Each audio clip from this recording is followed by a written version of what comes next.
Hello guys, I think we're live now. How is everyone doing? How is everyone doing? Now, first of all, I think we're live now. How is everyone doing? Like, I can How is see everyone myself. doing? That's not good. Like, one of the feelings that I hate the most is kind of hearing myself while I'm also talking. But yeah. Oh, no. Yeah, sorry about that. I'm running a little bit late. It's been a very eventful day. So I unfortunately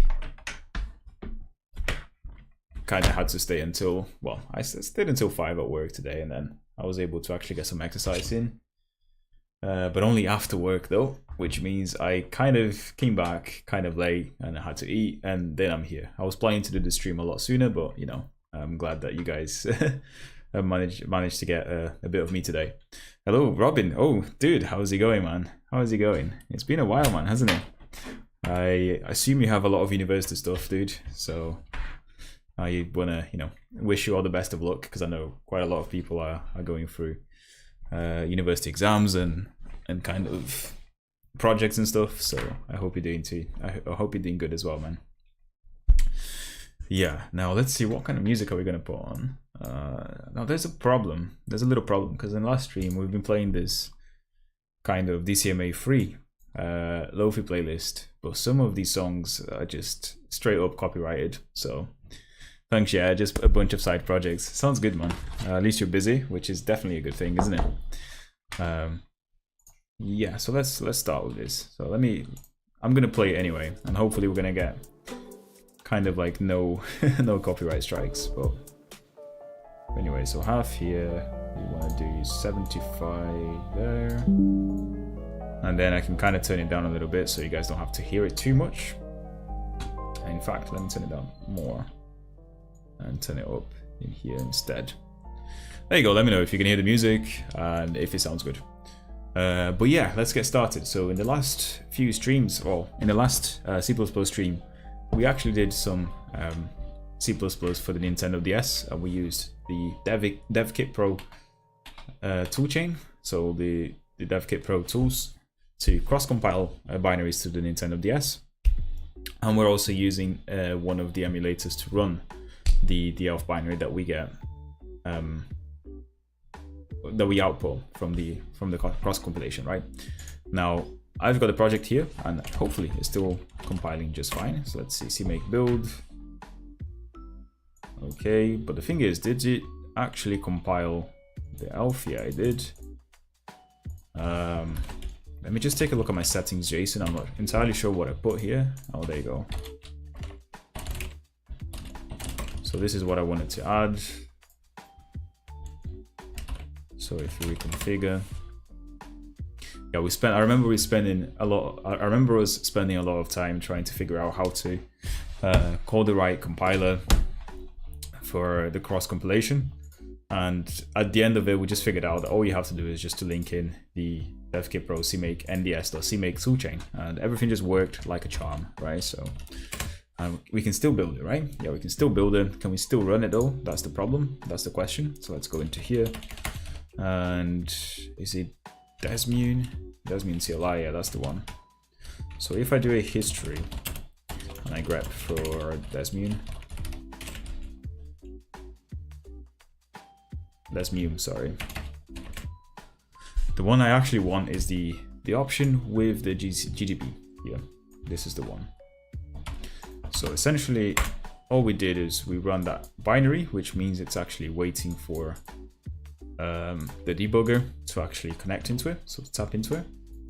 And we can still debug everything. Everything just looks still just fine, right? So we've got the bowl center, and it still seems to be working. So yeah, Robin, music sounds good. Carlos, I'm here. I got some stuff to do, so I might be FK here and there. Thank you, Carlos. I mean, yeah, dude, feel free to go. You don't have to stay here, but if you do want to stay and leave the stream on in the background, just get my viewer count up. I would massively appreciate that, dude, as always. And yeah, as always as well, please make sure that you like the video if you can, because it just means that YouTube shows it to a lot more people tomorrow, which is always a good thing for me. The more the merrier. Yeah, so okay, and this is where we get the coordinates, right? So if we kind of, wait, what the hell? This is not formatted correctly. Yeah, so I can close that. And let's see what the freaking formatting we have here. So we have a while loop there. And then we have this, which should have been there. And the rest sounds just fine. We're gonna do some maths in this video. We're actually gonna try and figure out some of the maths that we're trying to use here to generate the mesh. So the idea of this video is, obviously, as you can probably tell from the title, we're gonna generate a circle mesh for the OpenGL application here, which is doing the bouncy ball, right? So currently the bouncy ball doesn't work. It just doesn't work. So if I run it, you can see what it kind of does. And it kind of messes up because we have the coordinates not being properly generated by the Constexpr functions we created in the last video, or we used in the last video. And it probably doesn't work because I developed this code quite a while ago and I probably didn't do any testing in it. But, okay, so if we cancel that, let's run the debugger again. I found that the debugger is a little bit flaky as well. Sometimes it doesn't cleanly exit. But yeah. And this is what we get.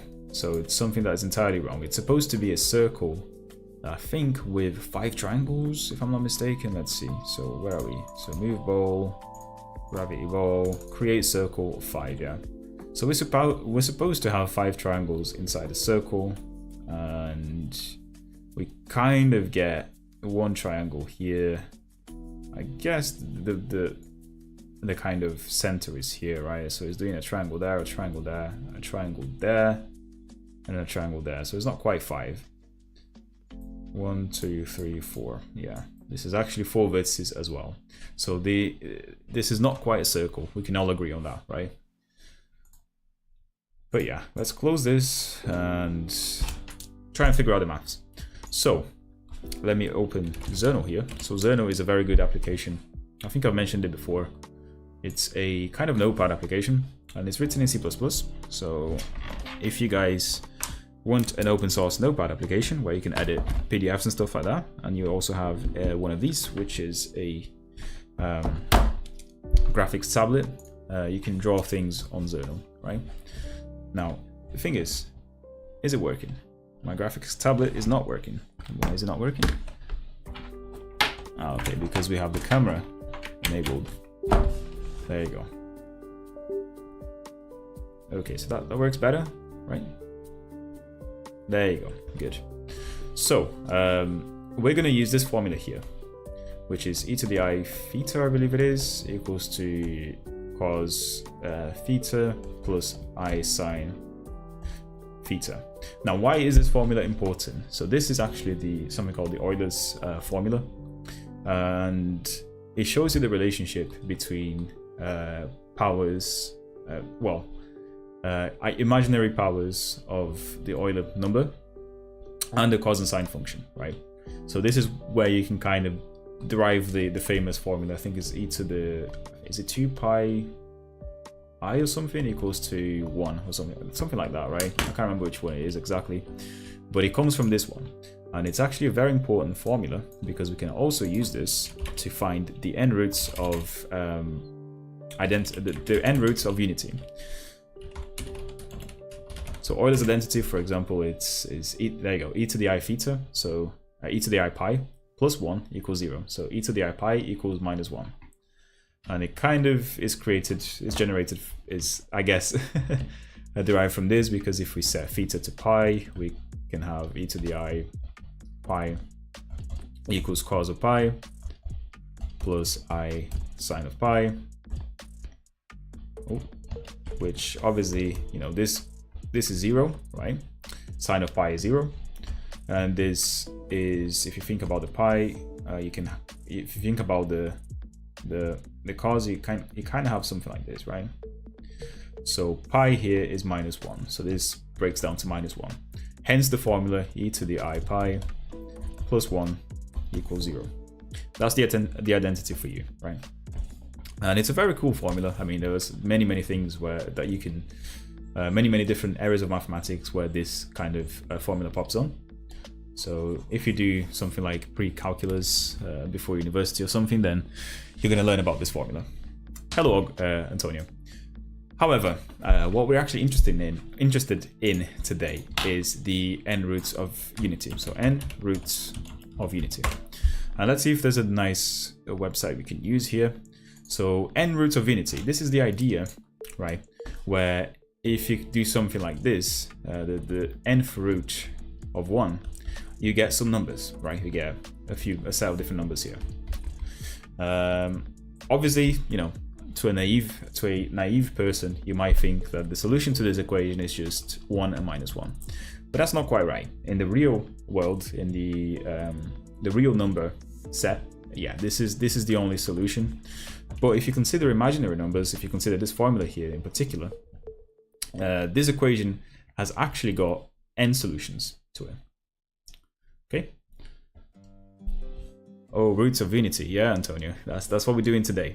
Because the n root of unity is always, I always found it a very nice way to evenly distribute a circle, right? So if you think of the n roots of unity, you're finding the numbers where if you do a power of n to that number, you're gonna get 1.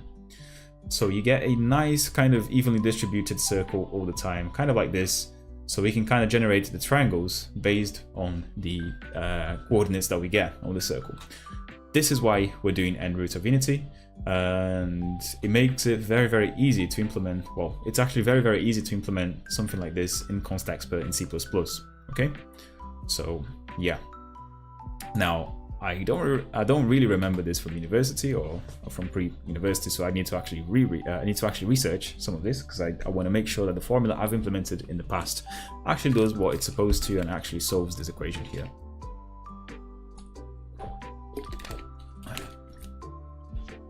So given a positive integer n, a complex number z, it's called an nth root of unity if z to the n equals to 1. This is what we were talking about just before.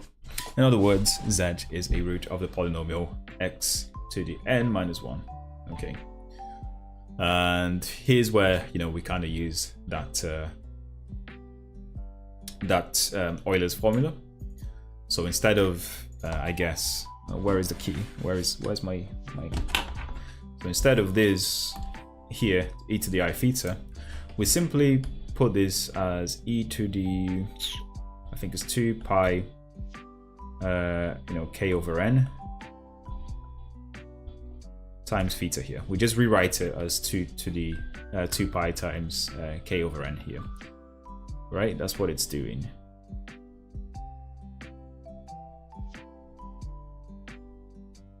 Ah, yes, because we want this to be... Okay, yeah. So what this is doing is, you know, the only solution to this this equation here, where it's equals to 1, if you think about it, is when cos is a, well, this theta here is a something like 0 or 2 pi, right? Or I don't know, 4 pi, right? Because if you think about the cos graph, it kind of looks like this. The only time where it's 1, it's at 1, at 2 pi, 4 pi, and so on and so forth, right? So we know for a fact that the only solution to this is when e to the, we have a 2k pi here, I. That's the only solution to it. Yeah, and that's obviously equals to cos of 2 k pi plus I sine of pi, I sine of 2k pi here. And in fact, we know that k is got to be a natural number, right? So we, you know, just say that k is a natural number, which is kind of like 0, 1, 2, up to infinity, right? That's what natural number is, if for those who don't do maths. So what we want to solve here is when we kind of find the nth root of this, right? So we kind of have 2k pi I, and we take the nth root of it, and we want to find the solutions, right? But what is this equal to? This is actually, very easy. What is this equal to when you apply the law of roots? Because this is simply equals to this here, 2k pi I raised to the 1 over n, right? You guys who do maths, you should know this. This is actually fairly easy law of powers. And then you can kind of just multiply these in, right? Because it's 1 to the power of the other. So we have 2 pi I times k over n, right? And obviously this is now equals, even easier, this is equals to, if we just substitute this formula up here, we have cosine of 2k over n, I guess, pi, plus I sine of the same thing, right, to k over n pi over here, right? Easy. And we can calculate this, right? So we can, if we let n, if you want to find the eighth roots of unity, you can just substitute this to something like 8 now. So if we let n equals a, then the formula we would have is the following. So we want to get the k values for which this formula yields to a 2k over n pi yields to a multiple of 2 pi, right? So we want to do something like this. So cos of k over 4, right? Because if we simplify it, plus I sine of, and then same thing here. So 2 over 8 is 1 over 4. So we do k over 4 pi here. And we want to find the values of k for which this thing here is equals to 1. And this thing here is equals to 0, right? Because we want it to be, when you raise this whole thing to the power of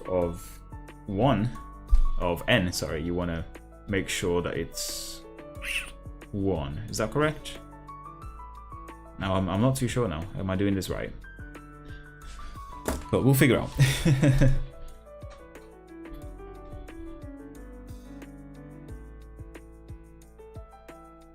Okay, no, I'm doing it wrong. So yeah, I mean this kind of makes sense. This is what we would substitute in, but we want to find all possible values of k. We said that k is in the natural number set over here, so it can be like 0, 1, 2, all the way up to infinity. However, this is cyclic, so this value, let's see. So when k is equals to 0, we're gonna have cos of 0 here, right? Plus I sine of 0, which is 0, so this cancels out, correct? Plus 0 in here as well. So this is when k is equals to 1. We get that. And then when k is equals to 2, we get what? We get a half of pi. So we get cos of a half of pi here. So in other words, pi over 2. Pi over 2 plus I sine. I sine of pi over 2. So k over 3. K is equals to 3 now.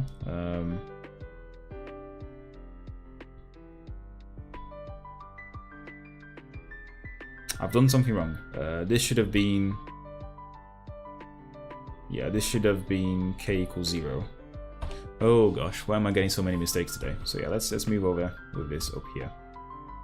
In fact, let's move over all of this down, and we move this over up here, and simply make a little substitution. So that should have been 0 here. And when k is equals to 1, we have cos of a quarter pi, pi over 4, plus I sine of pi over 4 as well here, right? And k over 2 and k over 3 is equals to kind of, it just goes on and on. You can see the logic here. But the interesting thing about this formula is that when k is equals to 8, it cycles again, because when k is equals to a, you can see that this would be 2 pi here, and this would be 2 pi in here as well.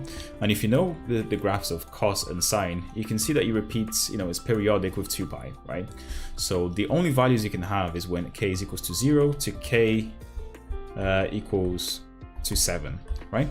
So these are all the possible values and the solutions to the roots of unity when n is equals to a.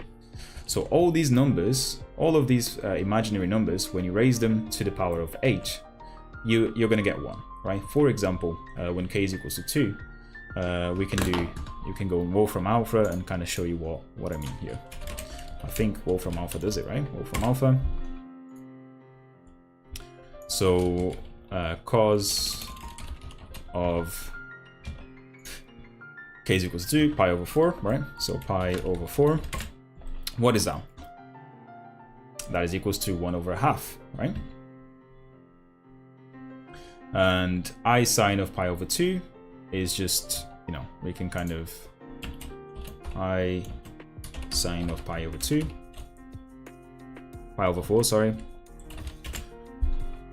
Let's see if this is going to work. Yeah, it does work here. So you can see the values. Now, if you raise this whole thing to the power of 8, we're going to get 1. That's what we expect, right? That's what the theory says. And that's what we kind of expect. Result is 1, right? So all of these values, when you take them individually here, and you raise them to the power of 8, they are equals to 1. And this is what it means for you to get the root of unity. Now, is that something you guys enjoyed? Because that was quite long actually, and I hope that I don't have to do this again, because yeah, I mean, it's taking me back into my mathematics time. But yeah, hope you guys enjoyed a little math lesson, and that's what we're going to implement with C++. So yeah, let's take a look at the Constexpr maths header, and this is where we added the functions that would be getting the roots of unity. So the goal here is to get, you know, each of these values, yeah, basically in an array.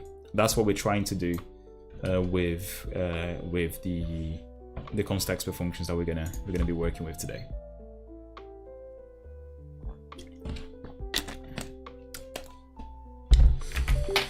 And let me put the ring light back on so you guys can see my beautiful face a little bit better. Before we get into the code, how are you guys doing actually? You know, how are you guys feeling still? Should I do some more of these little math videos? What do you guys think? Was that enjoyable? Did you guys learn something? That's what I'm trying to understand here. I'm doing fine. How about you? I'm doing fine as well, Antonio. Muito bem. How's work, my man? How is your work doing? Are you still enjoying work? Are you still doing something interesting? I thought you said you're a data scientist, right? So you should know all of this by now, right? So you should know all of this from your studies. I was already familiar with the concept, but you explained it well. Thank you very much.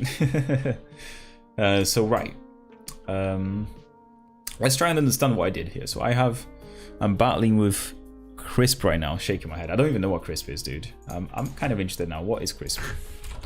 What is crisp? I guess you don't mean Krispy Kreme, you mean Crispy AI? What is it? Hello, Susie Tags. Welcome to the stream, man. It's good to see you. We're just having a little chat before we get into the code. Sue. Spot the Ronaldo fans right here. I'm not even going to ask the question of Ronaldo or Messi. I know the answer already. So I have a function that raises the Euler number to the power of a complex number, right? What is interesting is that I'm using the Taylor expansion here because you can nicely write it in a Constexpr form. So Susie Tags, your message was retracted, my man. But I wish I could see it. It's been interesting. I've been applying to dev jobs. I was not in the latest streams due to prepping to the interviews and leak code. Yeah, Antonio, you focus on that, my man. If you need any help, you know, you talk to us, you put it on Discord, and we're happy to help. But yeah, I understand, man. When I apply for jobs as well, I forget everything, and I just sit down for like days before my interview and then just go through leak code questions. I go through like Glassdoor to see what kind of questions they ask beforehand, which is, you know, a nice little tip here I can give you. Go to websites like Glassdoor, where you can see what kind of questions they ask in interviews. and then just prepare for it. Prepare for the shit out of it. Like, that's what I'm asking. That's what I'm saying. Slim, hello, dude. It's what Discord uses in the back end for their audio. Good luck. All right, I didn't know that. Sounds good. Yeah, leak code is not fun. Leak code is not fun, but unfortunately, every interviewer likes to ask leak code questions nowadays, so it's worth preparing for those anyway. I don't necessarily agree with it, and I've got a really bad neck actually. Don't necessarily agree with asking leak code questions throughout your interview, but oh well. The behavioral questions were so hard to, yeah, they are. And some of them are made to catch bad habits, I guess. So you gotta know exactly what they want to hear.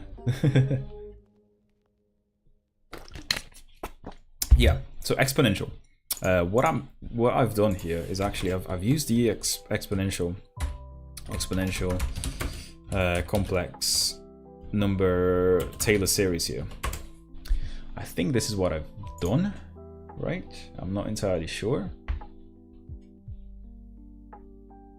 So I think what I did exponential.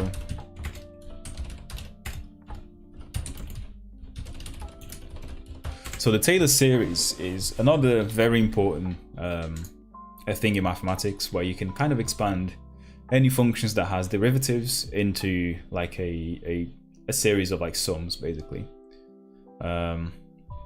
But I've used the one for the Euler number here, e to the x. I think that's what I've done.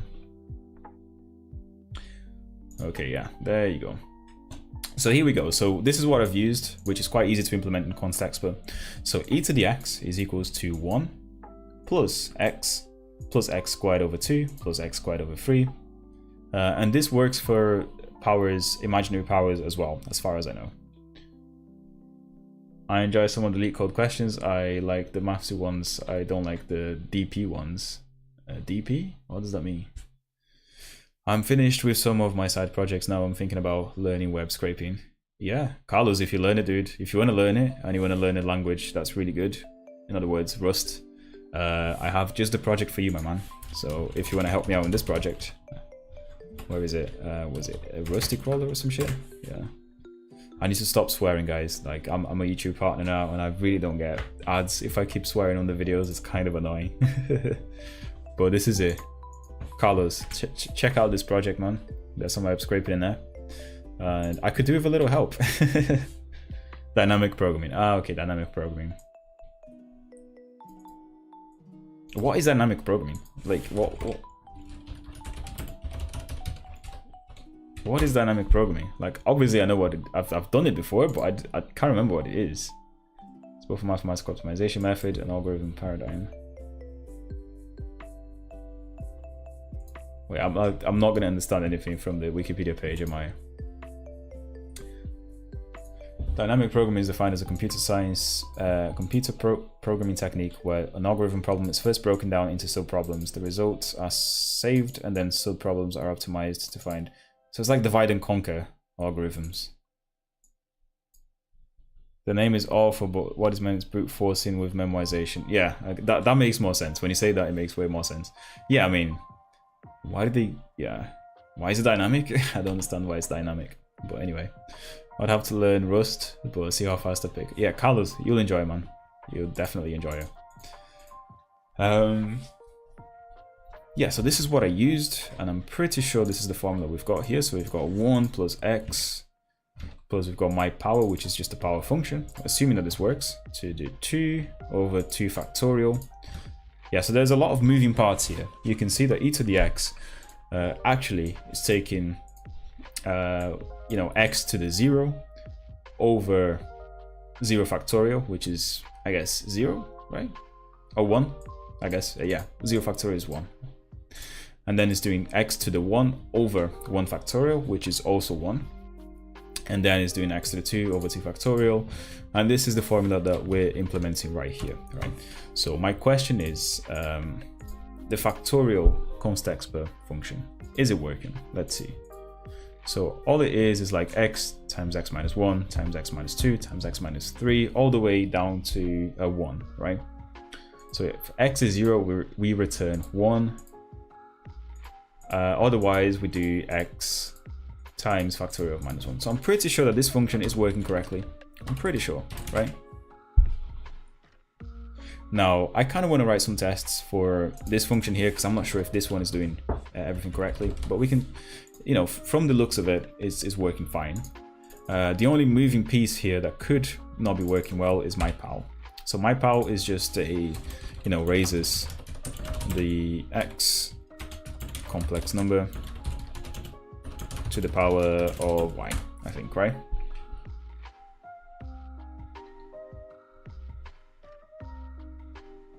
So that's what it should do. And it obviously only works for integer powers, which, you know, should be fine for this function because we only have integer powers, as you can probably guess here. But I'm not entirely sure whether it's working or not.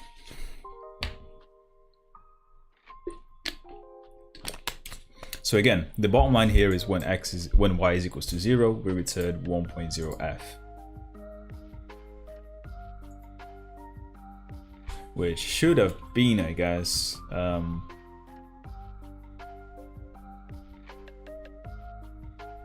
wait, let me think of something. So complex numbers to the power of 0 is also,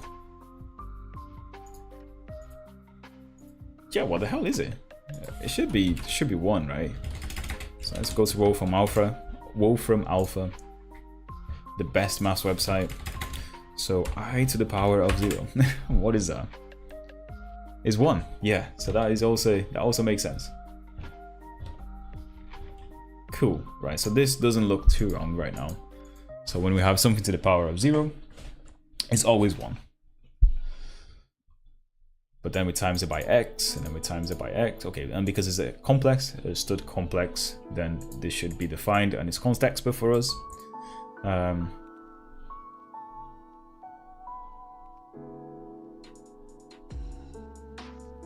Yeah, interesting. So let's see if we can get the n roots of unity calculator.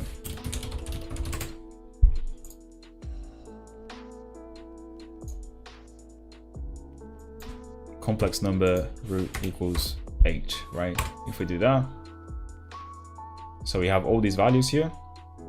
So we expect, let's do a nice little test case so we can test what is not working. Can y be a huge number? Y can be a huge number, yeah. I mean, you got to remember that this is a Constexpr function, right? So yes, it can be a huge number, but that means if you put like 1,000,000 here, then your compiler is going to be calculating something to the power of 1,000,000 there. I mean, I'm sure that we're returning a Constexpr complex of float as well, so you're going to lose a lot of precision there. Basically, that's what I'm saying. And it will take a bit long on the compilation, but yeah. But this function is only being used up to the power of 9 here, as you can tell.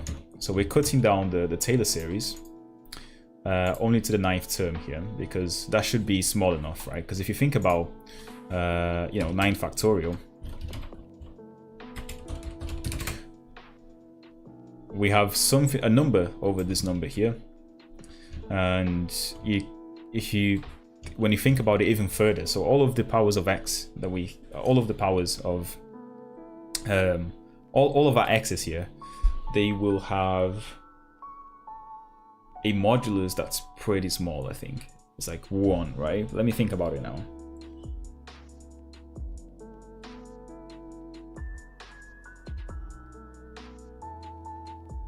Yeah, I'm not too sure now. You got me with that.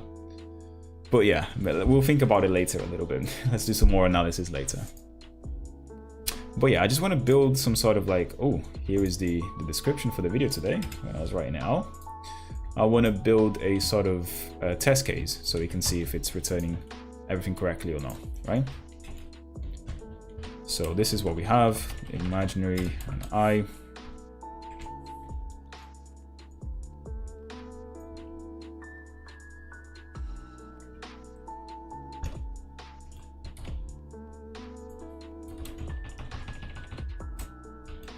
We're of course forgetting the first number here, which is 1, right? I believe. So we have 1 and 0. because this to the power of h is also 1. We have I in this case 0 and 1. We've done that one, so now we have this one, and we have -1. Okay, yeah. Then we have -1, 0, and then we have this. We're just gonna run this through our code and make sure that we actually do get these values. That's what we're intending to do in a second. So we've got minus and minus there. Then we have -i, so 0 minus I, and then we have the last one.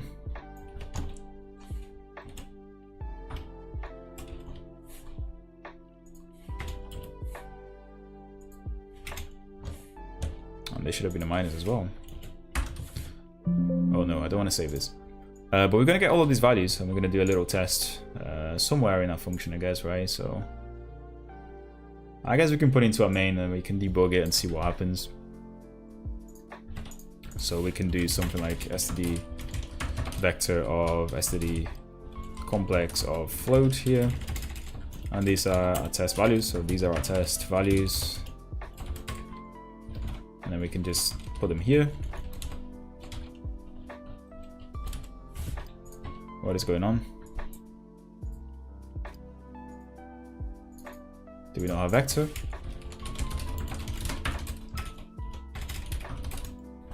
Now we have vector.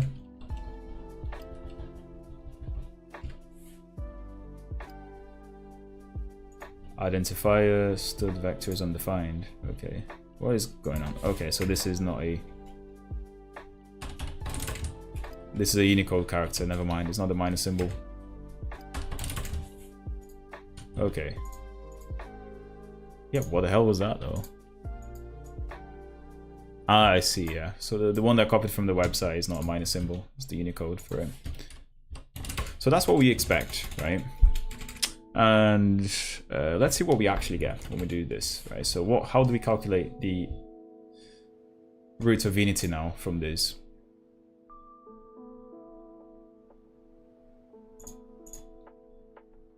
So we want to do, basically, you know, this goes back to our little, I'm going to turn it off here.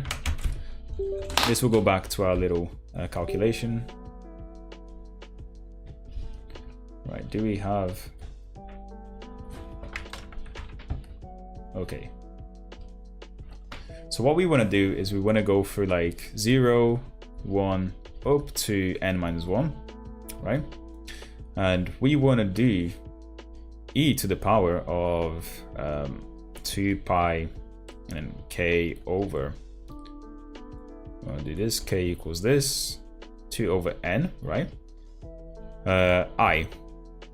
And this will be our coordinate, right? So our x and y here will be, in fact, we have the x plus I sine, I, y, is going to be whatever this returns to us, right? And we want to do this for all the natural values up until n-1, right? So we can do that right here in code.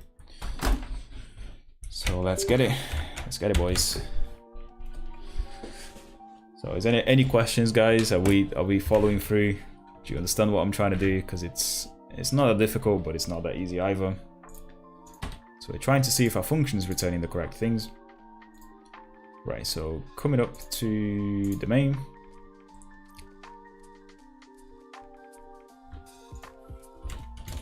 What we want to do is do an std vector of std complex of float actual values. And the first one we're going to do is exp, right? So Constexpr maths. Constexpr maths exp. The first one I said was what?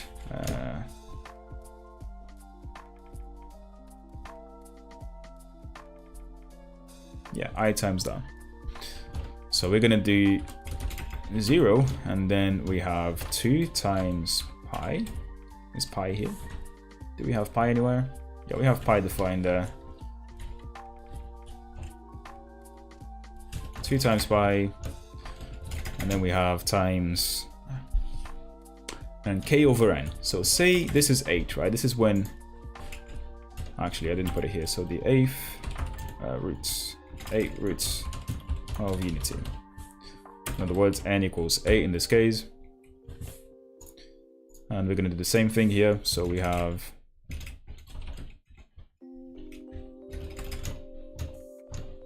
now we have 0 divided by 8, right? That's the first, that's our first number. And we're going to do the same thing here. 1, 2, 3, 4, 5, 6, 7, 8. Okay.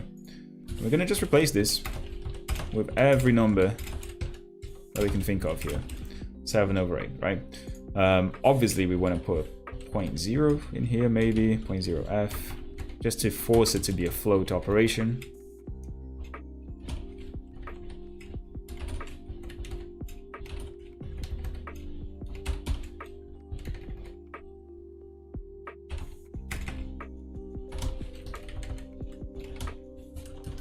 And yeah, let's see what we get now, shall we? Because we expect all these values to be the same as these values here.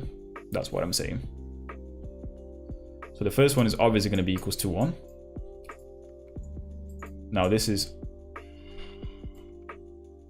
I'm not too sure if this is correct. Wait. Well, anyway. Let's run that debugger. Connect to it. Okay.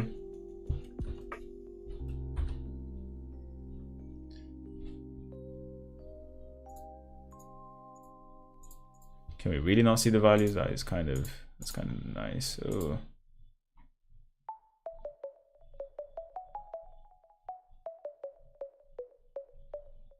I mean, that's not ideal. We can't see the values, but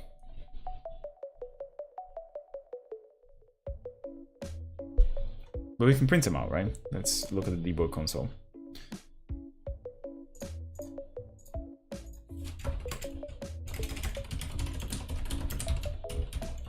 I've searched for this so many times before, how to import debug commands.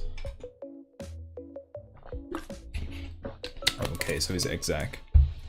So what we want to do is, like, we want to look at the actual values. And what is that? That is a vector. We have an m import here.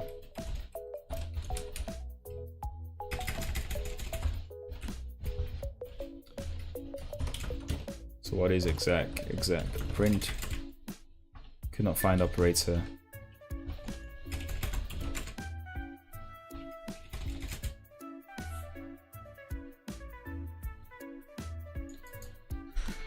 Okay, so we have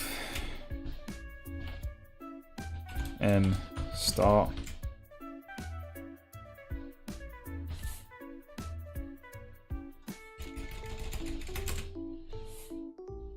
What do we get?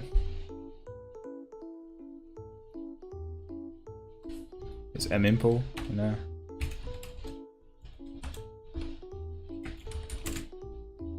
Okay, m import is valid, and then we can do a dot data or something. Is data a thing? Vector m import data.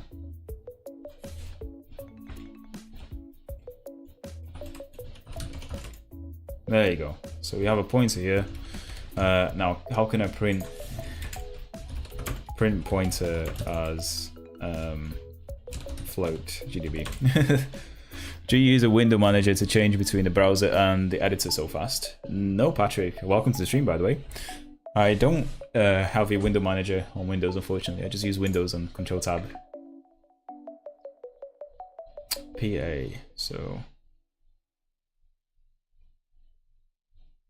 PF. Does that work?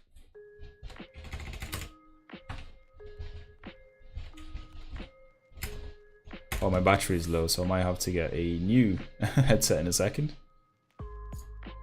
So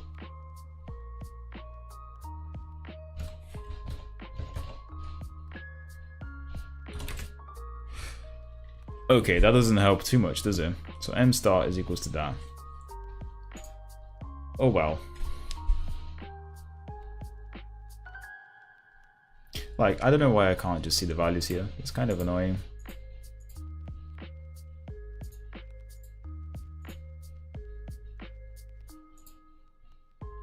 Could I see the values of the other one? So if I compile, if I run my application again, so the test values.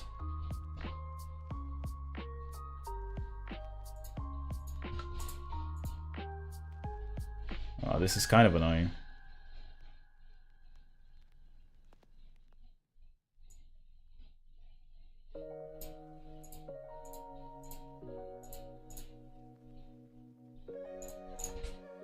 Isn't there a nicer way to print impl VS Code C++? Unable to see elements. There you go.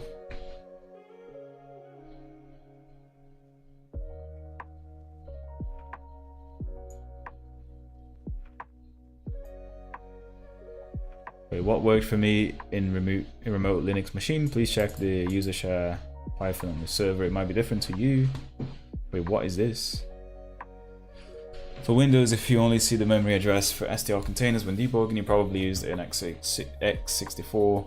No, this is not what we did.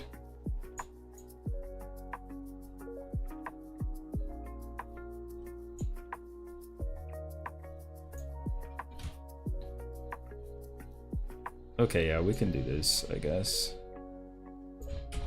Let's enable pretty printing. Maybe that's the issue. We don't have pretty printing.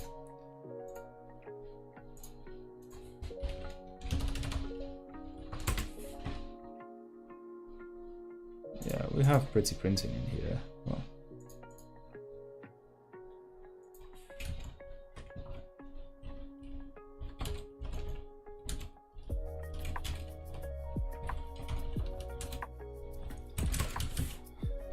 Okay, now we need this other one here. I mean,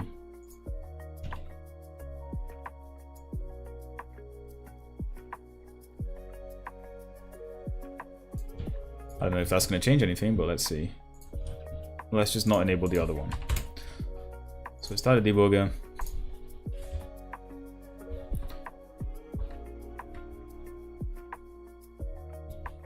Nah, we still don't see anything.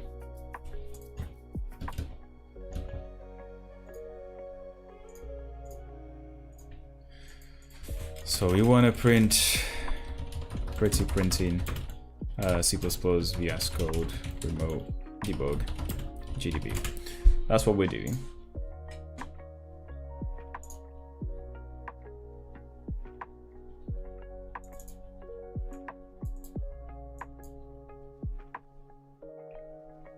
Yeah, maybe it could be that the Debian doesn't actually support it. So I managed to configure in Debian GCC 6 Python user share. What do I have for my cd user share?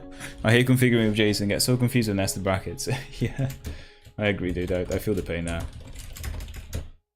I mean, I hate configuring launch.json files for VS Code, to be honest, because every language has a different different settings and stuff.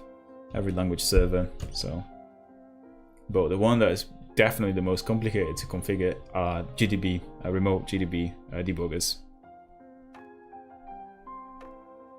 Because they're so fiddly, very fiddly. GCC. Sadly, I must leave until another time. It's okay, Antonio. Muito obrigado.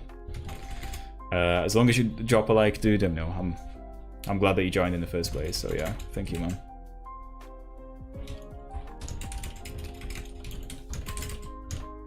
libsc GCC Python printers.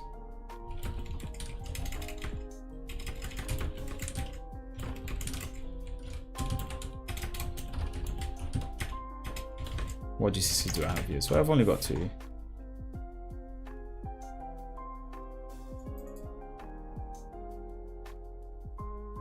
And GDB init. So is that something I can do? GDB init.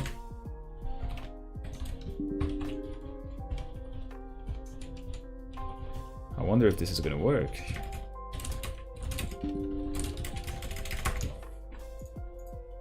Let's try that again. So there's mu.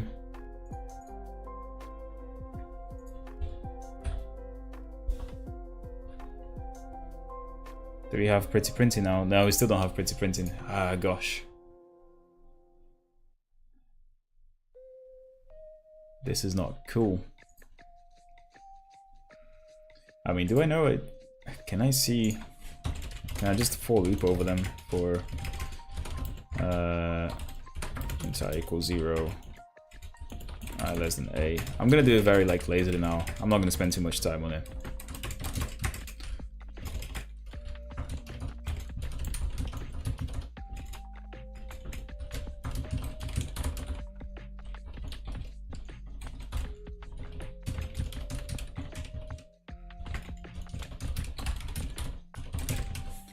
Right.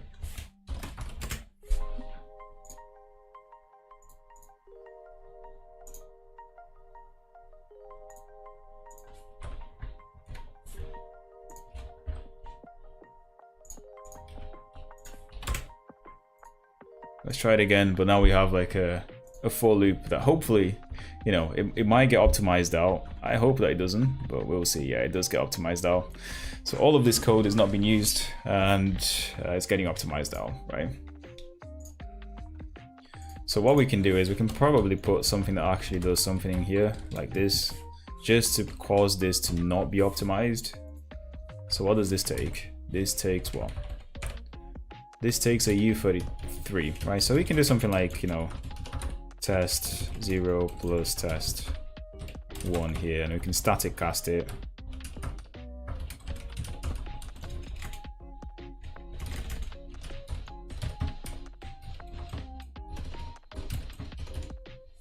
Right, so what do we have here?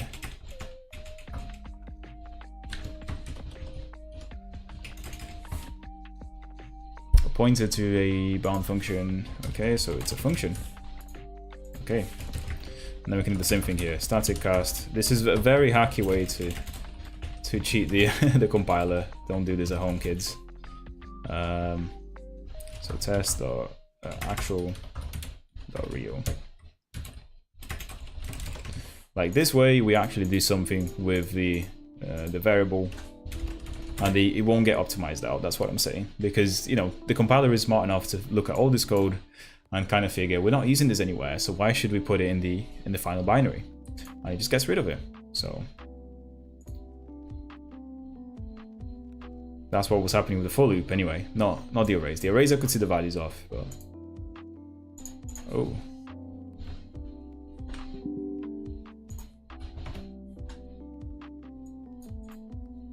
Cancel that and quit this.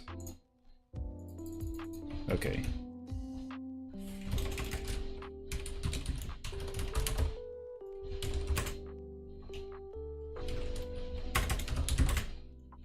Why can I not kill this mean CLI? Okay, because it does mean CLI.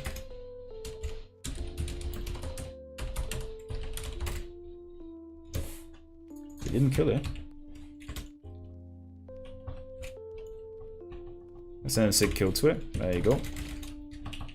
Yeah, that's what I mean by the emulator being very flaky. So sometimes it starts the debugger, and when you close the remote debugging session and close the emulator, it's fine. You know, it exits gracefully. But sometimes it just hangs on and it doesn't want to quit ever until you send a sig kill to it. That's what desmum does. But yeah.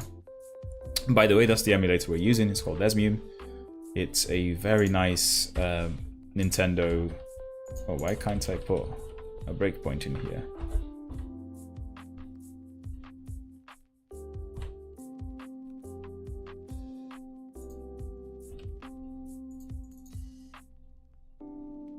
Optimized out. No.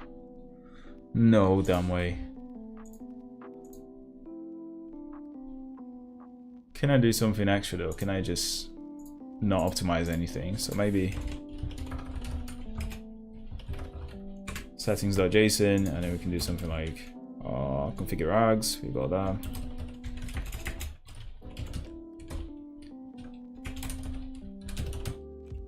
something like this.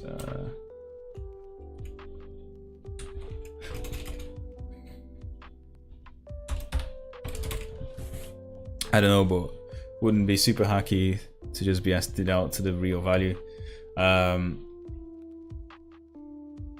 This is a remote debugging session. Can we est out? Oh yeah, maybe we can. Maybe we can put it for the stood out.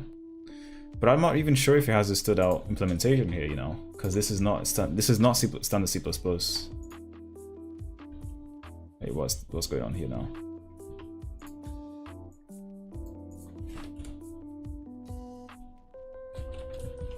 What did I just do? Only way to find out, yeah. Only way to find out is to actually do it. That's a good point. But I've done something. I don't know what I've done. Wait, what?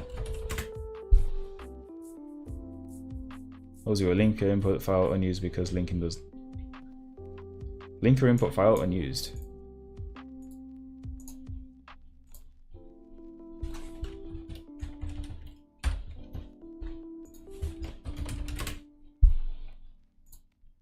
Yeah, what have I done here though? Actual video set mode.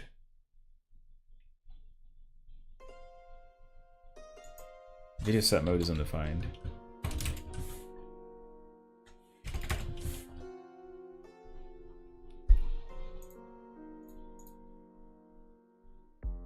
I'm confused. What have I done here? How have I broken this? By just including the CMake flags. Let's remove that.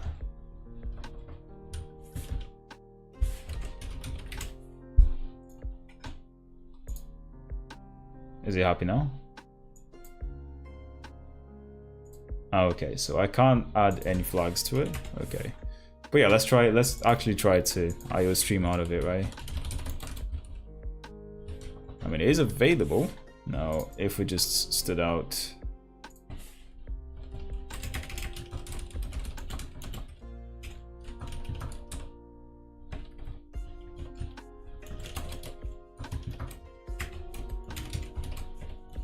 It is available. I'm surprised because usually these embedded libraries, they don't really have like the IO stream headers.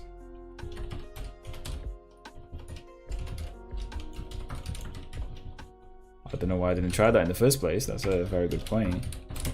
Very, very good point. And we can remove that. Compiler is probably so confused. Like, why is this guy trying to make his code unoptimized? I mean, the compiler supports that, so. Let's build this and let's run it again. And here we go. So we have to page stop it and then kill it again.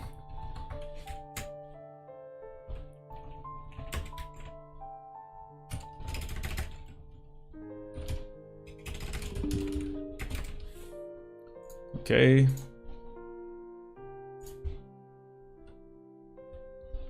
Now I assume that cout is not going to work. Yeah, there you go. It doesn't work.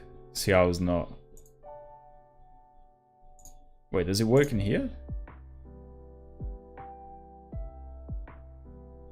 Yeah, I don't know where my cout is.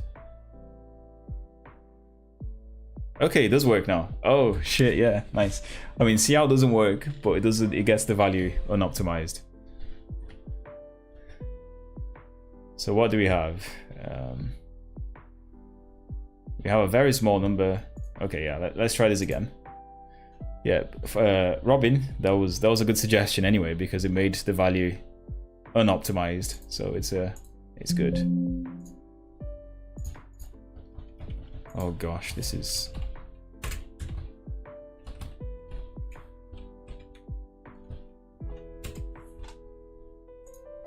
Yeah, we can do a little comparison now, right? So actual values, let's see what we're getting.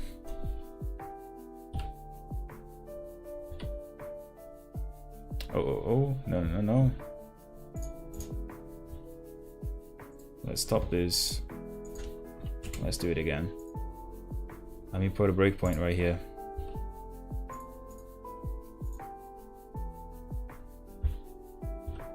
Okay. So test and actual value is all I care about. So this is 1 and 0. So we have this value. We got this value. Fine. Now the next one. We have 0.07. There you go. Can I copy value? Yeah. Next one we have is this one here, which is, does it make sense? 0.70. Yeah, I guess this is this one here, right? It's close enough to this one. So, okay, not too bad. So far, so good. Now we can copy the value. And this is the other value that we have. So it's 2.59 to the power of e to the minus. This is essentially 0. Yeah, this is essentially 0. It's a very small number. And then we also have 1 here, right? This is essentially 1. So far, so good. I mean, these are looking like the same value, right? So I'm more inclined to think that this function is actually working well. So we're going to copy this other value here.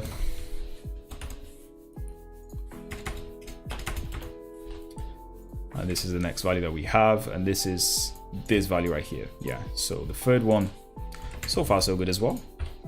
So actual value, -1. You know, this is not quite -1, but it's close enough, right? This is close enough. Let's copy the value here. So this is obviously not quite -1, but you can see that it's very close to -1 and 0. So I'm gonna say that this is within the margin error of this value here, right? Good. Obviously things would improve if we actually used, you know, a more precise pi, for example, and double values everywhere. We can try that in a second. So far so good. And then the next value is 0.49. Now this is wrong. This is completely wrong. I have no idea what happened here. So this is when I is equals to 5. So my fifth value, 1, 2, 3, 4, 5. So 0, 1, 2, 3, 4, 5. This one here. So 5/8. This is completely gibberish, and it broke in here. I wonder why though.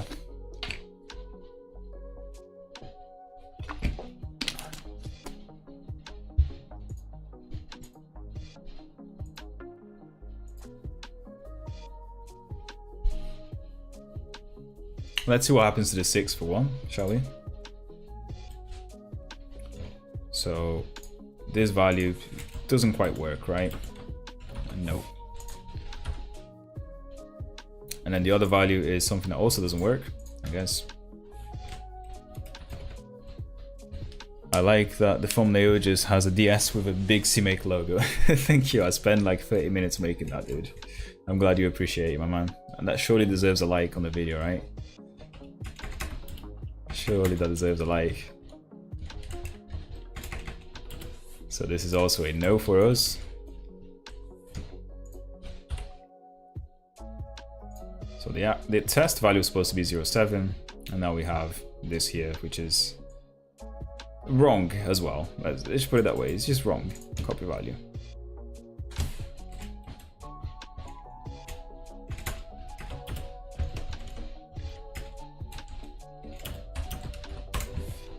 And for the final one now, yeah, that was it. That was the final one. So we have 1, 2, 3, 4, 5, 6, 7, 8. We have 8 values. So basically the first few values actually work fine, right? So, but then it kind of goes down in there. And things don't quite work when the power is, I guess, when we have this number here as the power. If it's like recursive function and you don't have specific values, I would think that the error grow exponentially, hence it grows out of. Yeah, so it's a good point actually, because what we have here is a factorial Taylor series, right?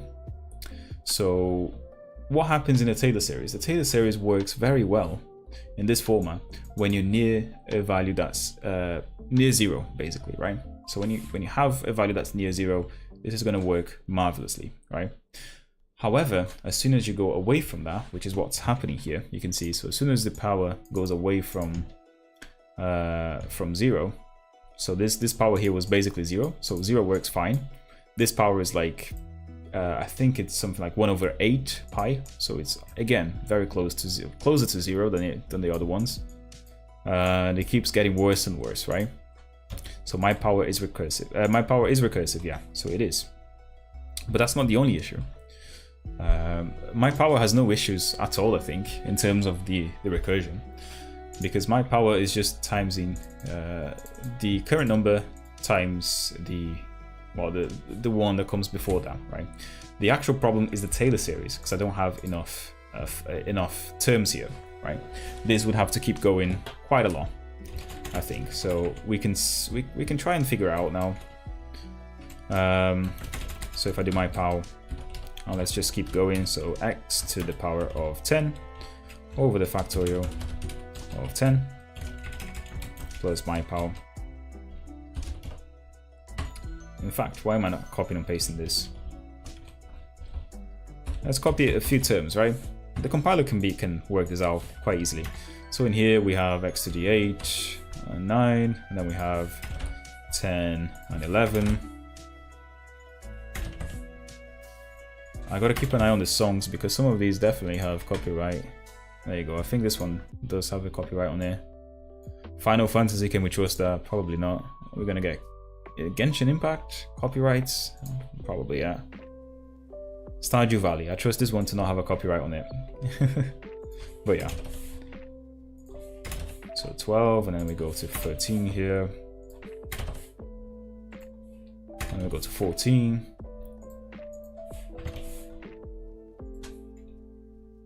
And we go to 15. And then we do 16 here.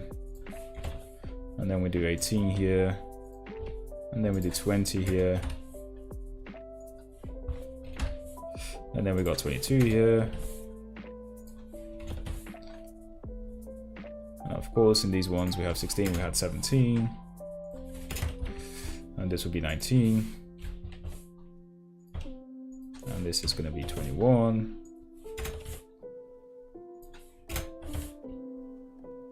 This is going to be 23, sorry. And this is 23 as well. And, you know, with more terms, I kind of expect this to work a little bit better now, right? So let's try that, shall we? Let's try that. So let's stop there. Let's build it again. And another thing that we're going to do next is actually turn these floats into doubles and have a double precision there, because this will just give us a better kind of way to generate these imaginary numbers. Right, so that has executed. Let's do this. Actually, no, yeah, that's fine.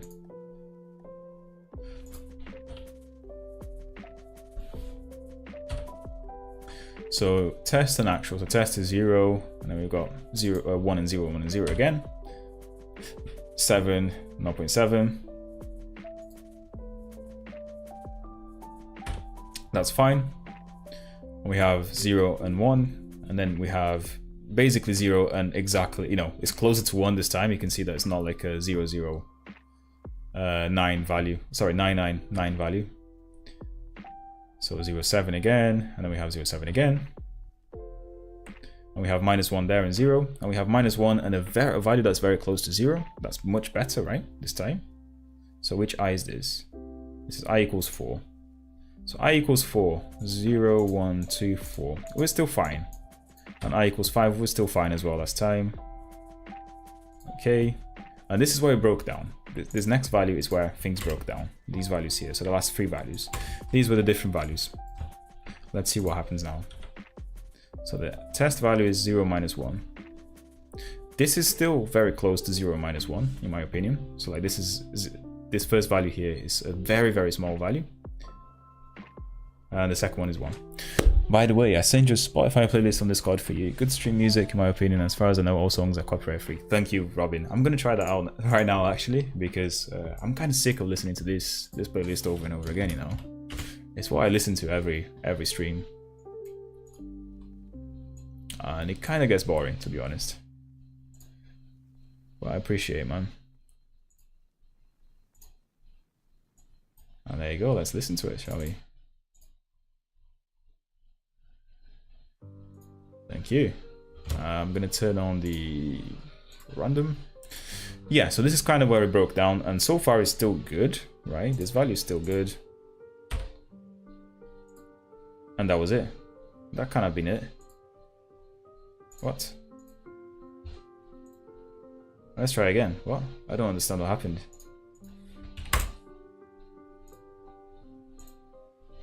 Game chops. The artist produces only copyright. Ah, okay, I see, I see. File doesn't appear to have a secure area. Microphone init failed.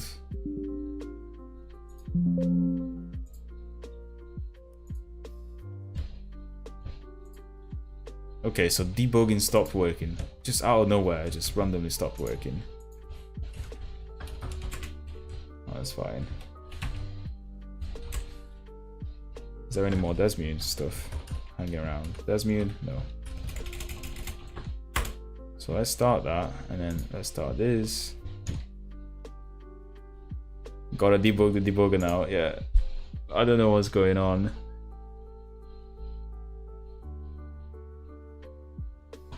What were we getting in the previous ones? Dude, what is going on? Why can't things just work fine? Why can't this just work? So I do have the right port enabled here, right? So port 2001. 20001. I mean, that's interesting. So I don't know what to do here. So let's just reconfigure this, and maybe we can restart WSL. That will do.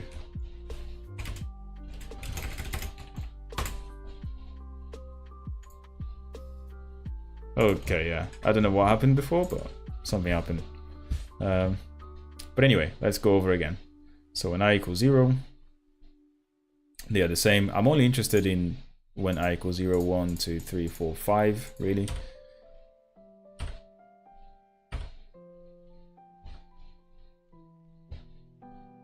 There you go, 5. So we're still good in this case, right? Yeah, we're still very, very good. And we have 0, -1, 0, -1 still on I equals 6. So 0, -1. This one here. And then the last one was 0.707. 707. Right. So I think we kind of debugged it. I think we figured out what the issue was. As I've explained to you guys, so the Taylor series is amazing, but only when you have values that are close to the origin, right? Because that's how we base things. We kind of get the derivatives of 0, of the function at value 0, and so on and so forth. So the Taylor series is very good at that. And the further away you go from the origin, the more errors you're going to have in your function, which means you're going to need more terms for the Taylor and Maclaurin series. So yeah, I mean, this is, you know, if you're interested, this is how it's calculated, and you can see that we get the function value at 0, and then again here we get the function, the first derivative of the function when the value is 0, and that's how this function, sorry, this Taylor series here with e to the x was calculated, which means it's only really good for values near 0. However, I believe that with all these other terms that we've added now in Constexpr Maths, we should be good enough, right? And we can add even more to make it more precise. So we can duplicate this, you know, just to make it safe. Let's add a few more. Because as I said, this is all done on a compile time, so we don't really care about what the compiler is going to do, and it's pretty good at figuring out what values have been calculated before anyway, so it's, yeah. So 22, and we've got 24 here, 24, and we've got 26 and 26 here. 20a, and 20a. Then we go into 30 now. And then we go into 32, and then we go into 34.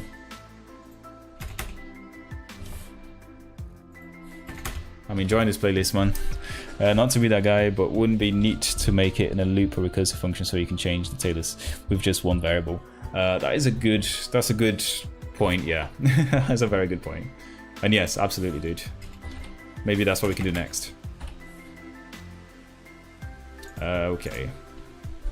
Yeah, because all we need to do here is just to do a Constexpr loop, right? Because we have all the variables here being Constexpr anyway.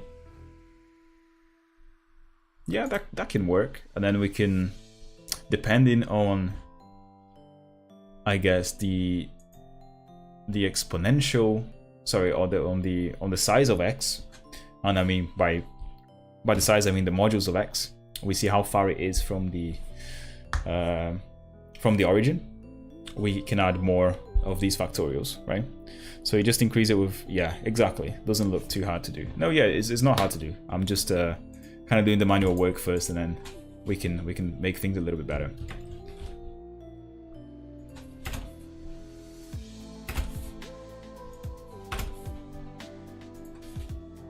And 29, and we got 31 and 31.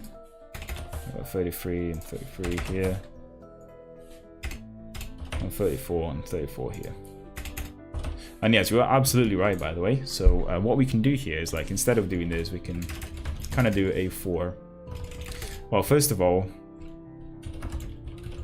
we can calculate the size of x, right? Size of x is simply the x dot real, that's a Constexpr value as well, times x dot real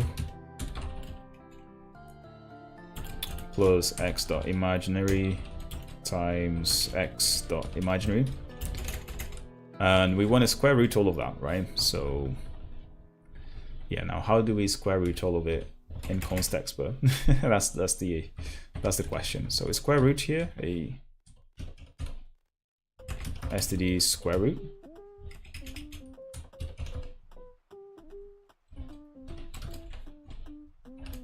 Don't tell me it's not square root. Wait. Sorry, don't tell me it's not Constexpr. This is the only thing that could bring this to. Yeah, no, it's a Constexpr function. Extern double. Seems to work fine. The thing is, when we actually use this value, so if we do for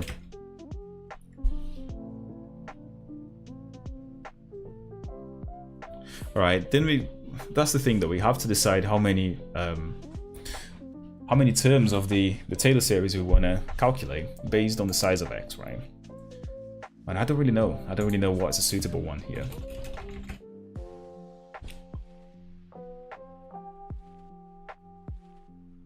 Yeah, I'm not really sure now. Because it goes up to 2 pi, right? So we know the size is always going to be 1.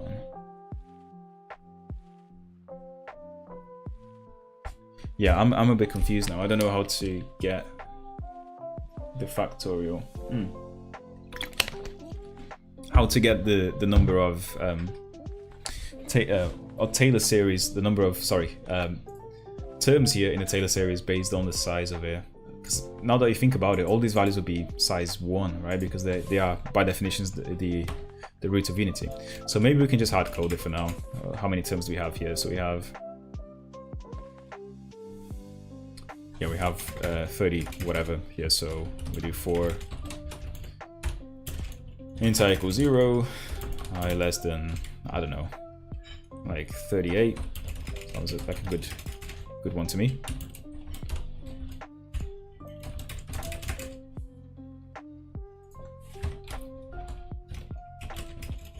And then we can do a sum here.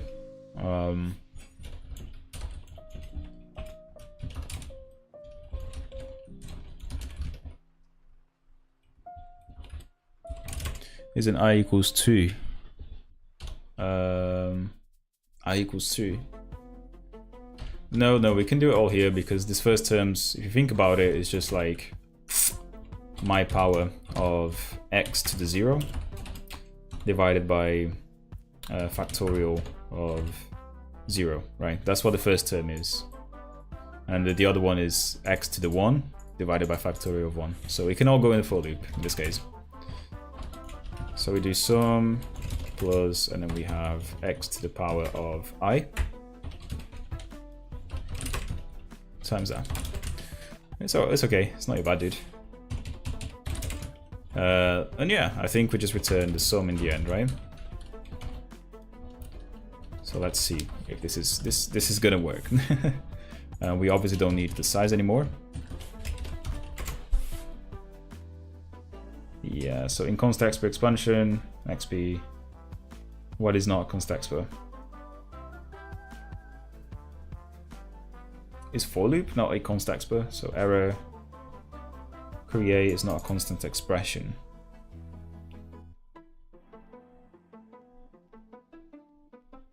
So what is not Constexpr?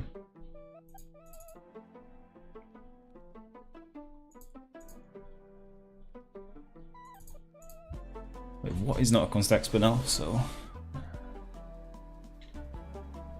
in Constexpr expansion of Constexpr maths exponential.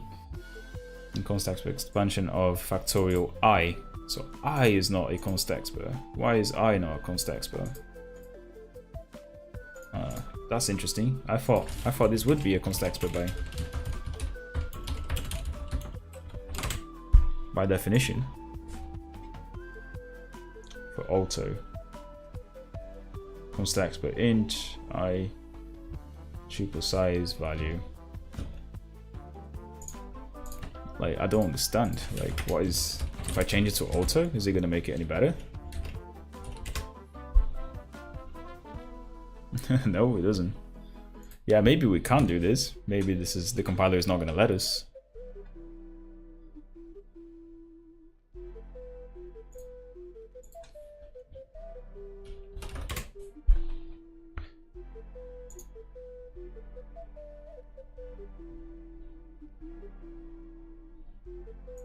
So end has to be Constexpr, but like, we do have, like, what's more Constexpr than typing the literal 38 in here? I don't understand. I mean, yeah, we could make this, you know, template std dot, oh, just an int of terms here, and then we can just do something like terms.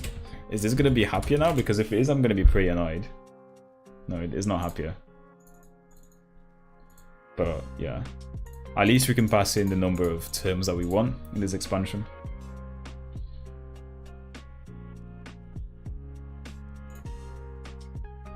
SH in Constexpr of transform float point lambda. What the hell?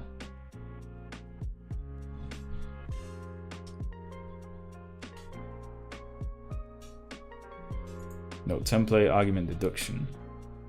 Template argument deduction substitution failed. Could not deduce template parameter terms. Like, why not? It's an integer. Couldn't reduce the terms. Okay, that's interesting. Ah, okay, is it because I'm...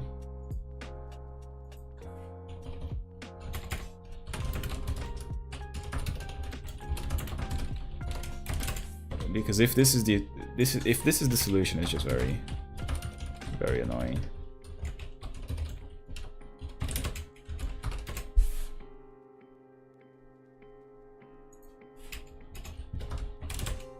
Yeah, no, I don't understand why. Classical integral form.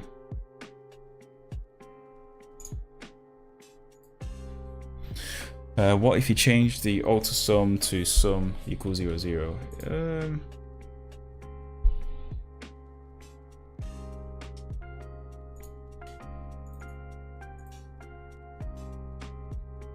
But it can't.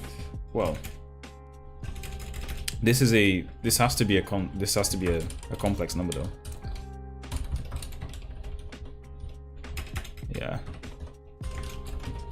This has to be a complex number because this is returning a complex number. But what we can do is, of course, we can do something like this. So 0, 0 there.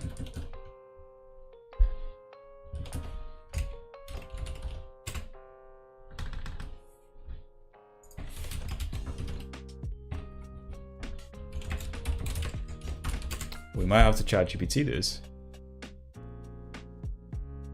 Couldn't deduce the parameter term. Couldn't deduce the parameter term. But it doesn't have to deduce. It knows it's an integer. Right? It knows. No, the candidate template int term. Oh, okay. I see what's going on now. Never mind. So we just forgot to kind of just say however many circles we want here. So create circle.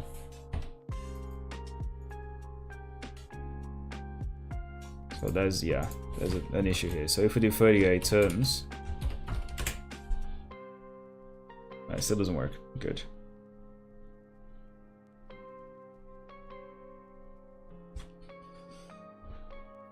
Kind of annoying though. Just as I thought we fixed it. So in Constexpr expansion of maths. Like, I wish I could just see the error straight away here, but C++ just doesn't do that. It'll give you a paragraph before it gives you a meaningful error. Constexpr expansion of that. Constexpr expansion of factorial x minus 1. So error. This is not a Constexpr.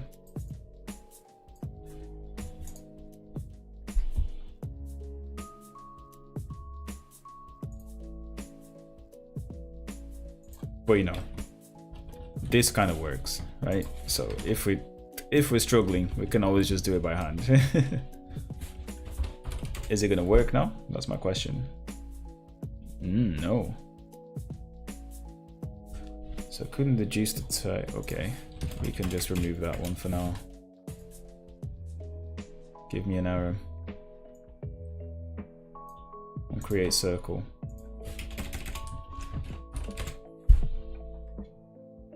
What? Why is this not working now? Explicit instantiation shall not use. Constexpr.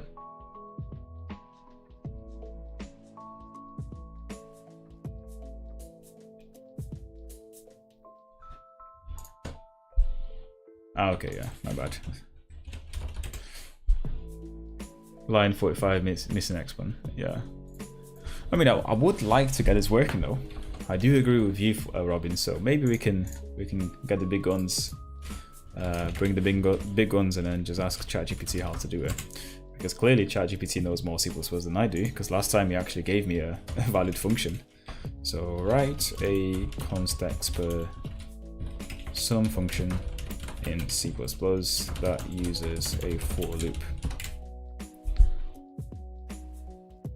So int sum equals 0.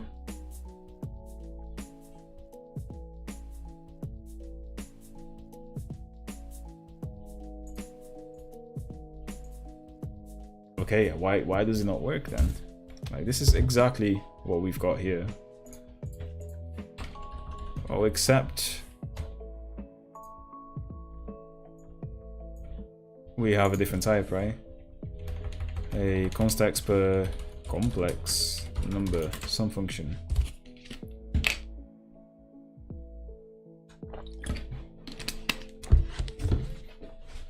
Why is it not using the why is it not using the stud Constexpr, the stud complex stuff? STD complex. Please just use the standard complex. There you go.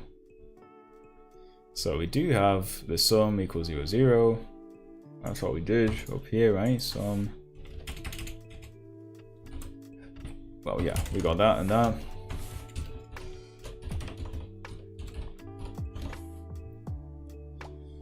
And yeah, we just const alter num in numbers. Yeah, we don't want that. We kind of just want the... They reference the...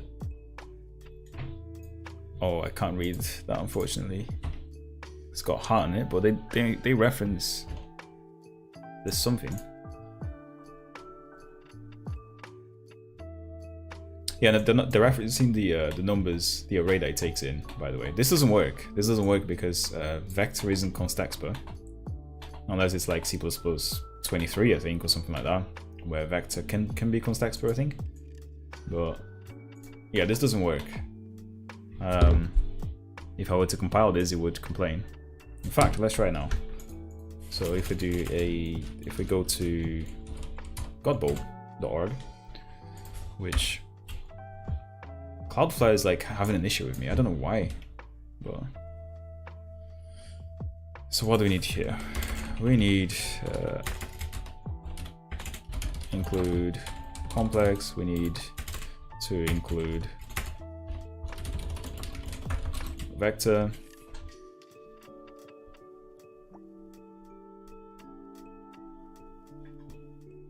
And the linker failed.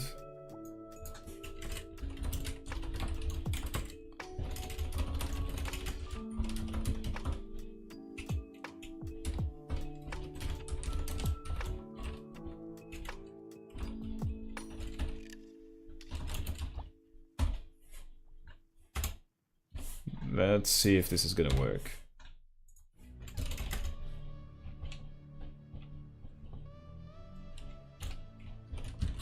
Something like this. It does work. What the hell? So yeah, that's what I'm saying. ChatGPT knows more than me at this stage. I thought I knew C++, but yeah, but that's what I mean. If I remove stud C++ 13, you can see the non-constexpr function because of the vector, right? Yeah. Const also has magical powers apparently. Yeah, I mean, it's not that. I guess it's just that we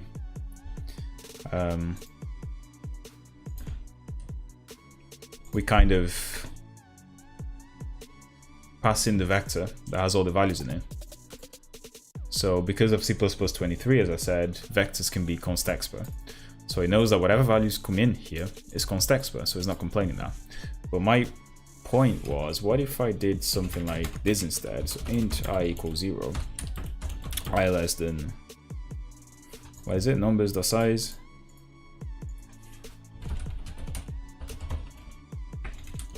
and then do a plus plus I.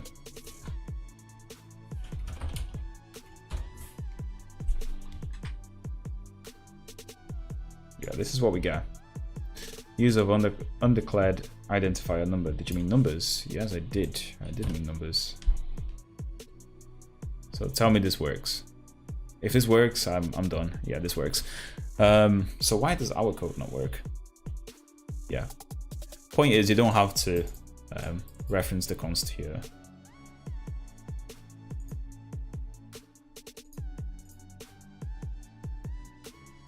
What do they return? They return a Constexpr complex, and we return a Constexpr complex float. That should have gone to 38 as well, but this is obviously not going to work because if we build it, we have that issue.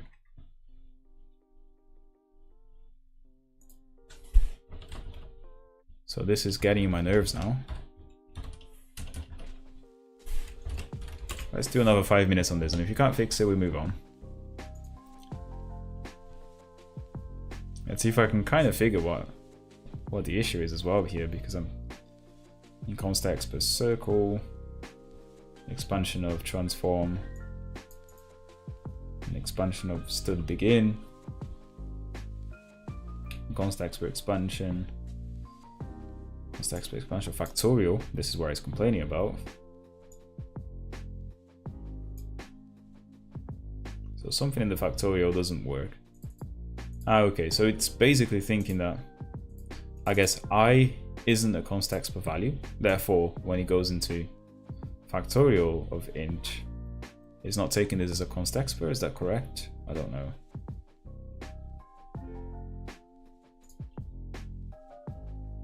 I am struggling here. Yeah, because if I do something like this, right? If I do, just to get it compiling, if I do 1 and 1 here, what actually happens? Because that's my theory. Yeah, my theory is that the I on the factorial is the problem. Yeah. But why? Ah, yeah. Fuck. There you go. If it's a reference coming in here, we know that it's valid. Right? Please tell me this works. No, it doesn't work. Const also has magical powers, apparently. Yeah, I've read that one before. So is this factorial here that's not kind of play nicely with our integer?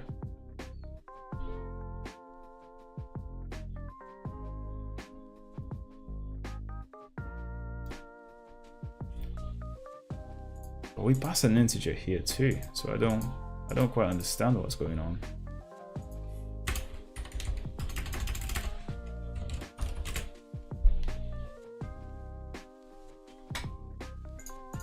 Yeah, this is very interesting.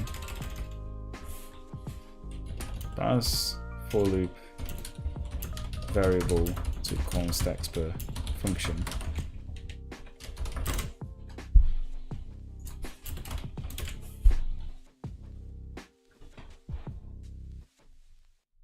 Compile time loops with C++.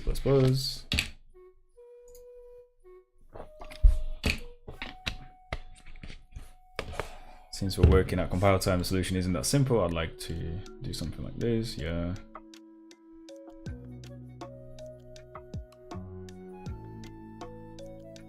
I mean, nothing is gonna help. Nothing's gonna help us here, unfortunately.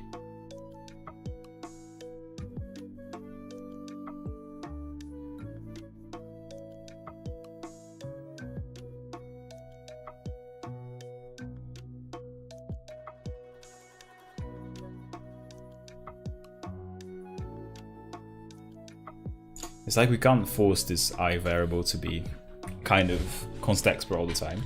I'm gonna leave this now because I don't think we're gonna solve this. Manual labor is, yeah, manual labor is indeed. That's what I was about to just say that. We will figure this out though. I'm sure that there must be a way to do this, Robin. You hit the nail on the head right there. There must be a better way to do this, right? But this is essentially what we want. Let's put it here. We want this.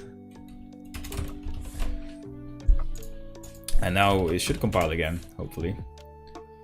Well, the question is, does it actually work? Can we get a circle that has more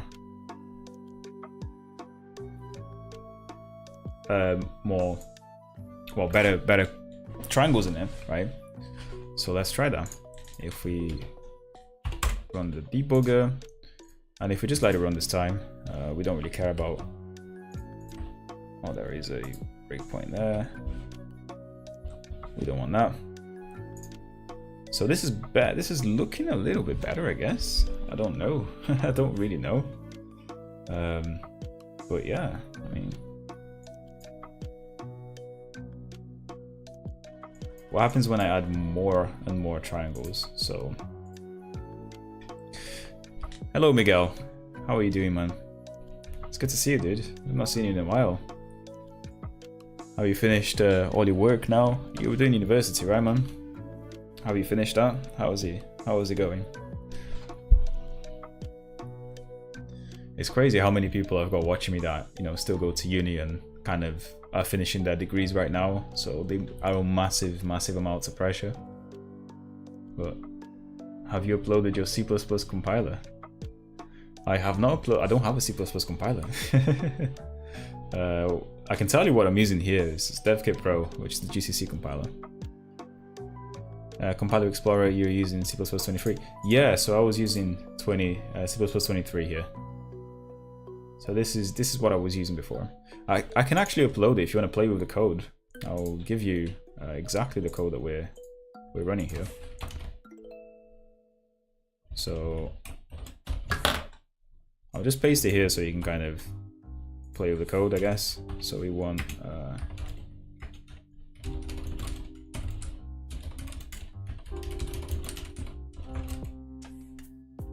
right? What else do we want?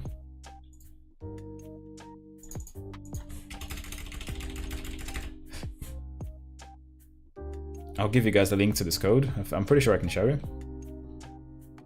But I want exp return exp of something like 0 and 0 dot real, right? There you go. So yeah, so like if I went to share this, there you go, short link, there you go. I don't know what's going on, but none of the layouts are working properly on my website, on my browser. I think it's something to do with Cloudflare. They keep blacklisting me on some websites. It's like you can't see the buttons are not working, and yeah, it's a bit of a pain. But anyway,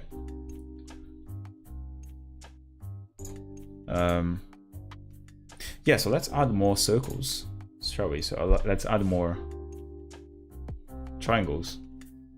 Where do we create a triangle?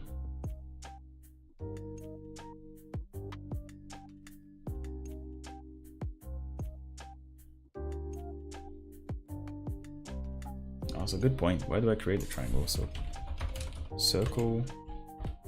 There must be a create circle v2 or something like that.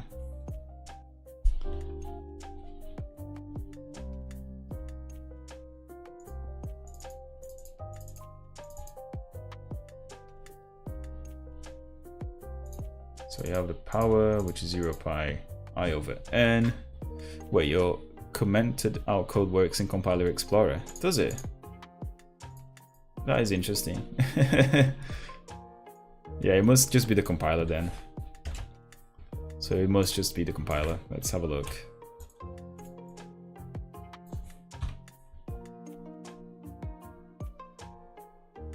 And that was interesting. Wait a second. I think I've had this issue before where it kind of gets the wrong function here.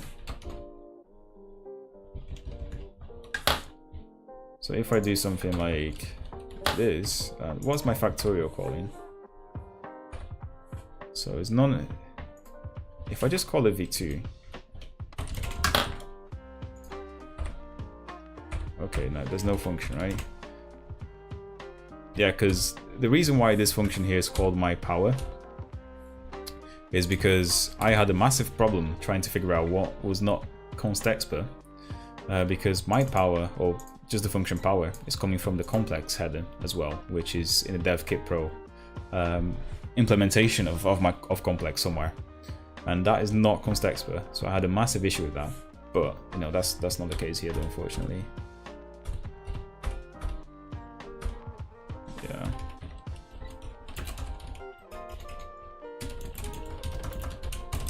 And also, we have 23. Yeah, we have 23 enabled. So yeah, it must just be the compiler then. Something is not quite right in the std implementation in DevKit Pro. But oh well, we just got to deal with it, right? We can do it manually.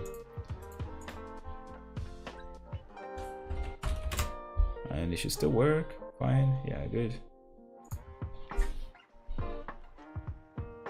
Yeah, so create circle is the function that's kind of creating the circle, right? So if we do something like create circle of 20 here,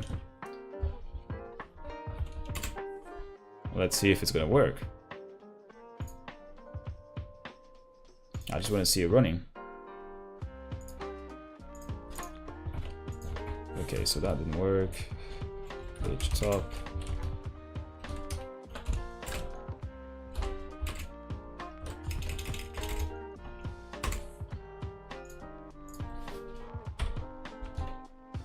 Okay, that's much better, isn't it? We actually have a working circle at least. So it means that the logic is not quite wrong. Well, it's not very wrong anyway. We do have a ball at least. So we fixed what we wanted to fix. And it's all done in compiler in the compile time, right? Let's try and kind of, can we get the object file out of it? So if we go into the elf here, it's open anyway, text editor, So elf viewer, is there an elf viewer somewhere? Elf. There you go. Let's look at this elf viewer. We got 6,000. Okay, yeah. My last thought, send a code snippet in Discord. Okay, let's try that one out, Robin. I'm excited to see this.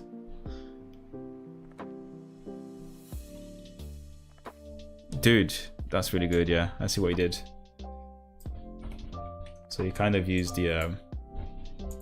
yeah, he did it like recursively. I like it. I'll try it in a second.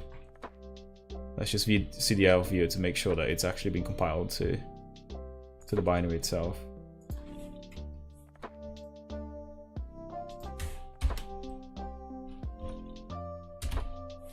Elf lens disassemble.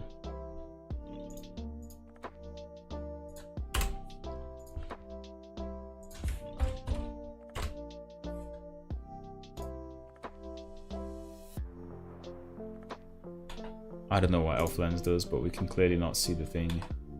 But yeah, let's try your code out now.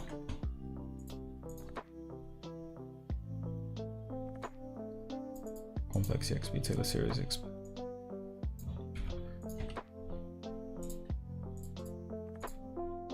So you have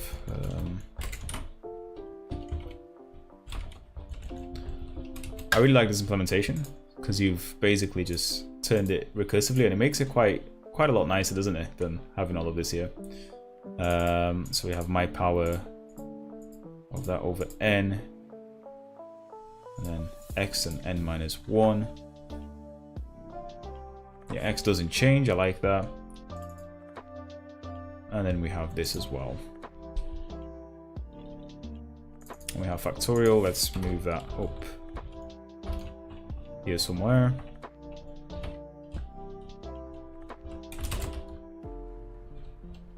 And EXP, we now have that one.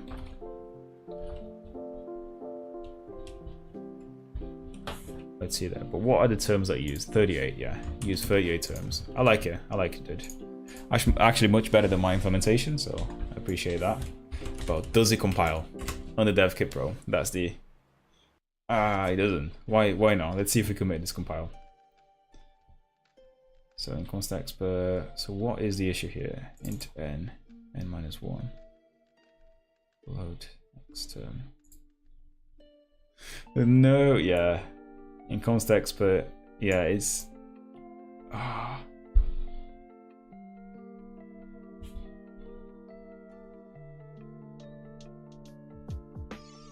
What is the actual issue though? I wish it just gave me a nice error, you know. If it told us exactly what the error is, we could be able to fix it, but it doesn't.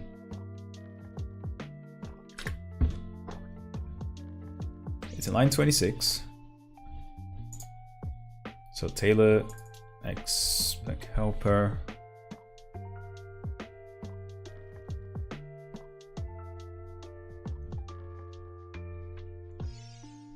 Yeah, I'm not quite sure. Just a compiler issue. This, but yeah, I think it's just a compiler issue. So I figured what the issue is. It can't figure out that this factorial here, whenever you pass n into it, that it's a Constexpr. But it doesn't here because we're kind of inlining the literal values, right? But if I do this, you know, I know it's not correct, but if I just put a 2 here and compile it, it will build. See, it builds fine. So it's something to do with the way I declare this factorial function, maybe. Yeah, I mean, as soon as you put like a variable here, it thinks it's not Constexpr. So that's the issue basically. But you know, do I know how to fix it? Not yet, but we'll figure out. But yeah, I like it. I'm gonna keep it here. I'm gonna keep it here, and we can use this in the future.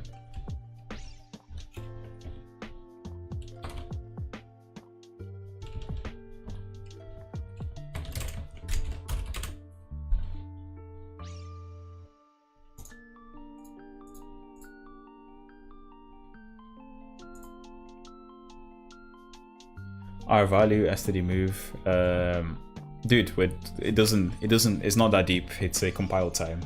thing, so there should be no R values anywhere.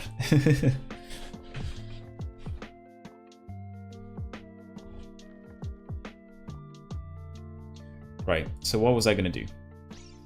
I forgot what I was gonna do, to be honest. I mean, we've kind of figured that it does work, and it does generate me a circle, something that resembles a circle now, at least.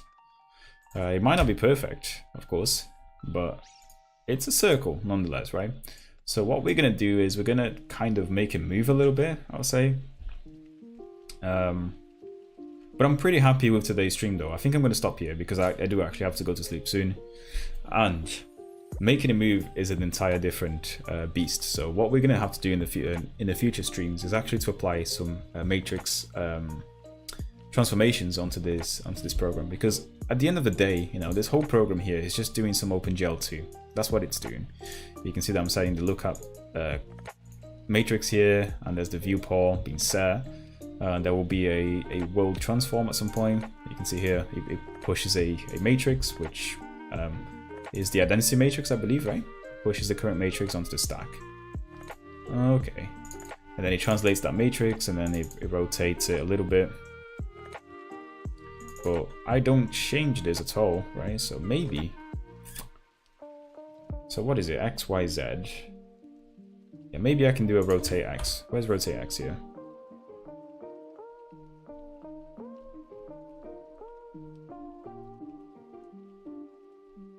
Okay, so, I mean, if I press the key up and down, apparently it rotates. There you go. Ooh, what is that? What is that? Can you guys see that? That does not look good. So something happens there.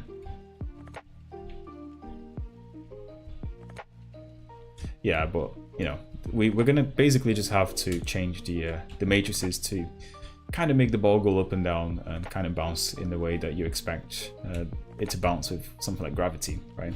And I do want to figure out what the hell is that thing there.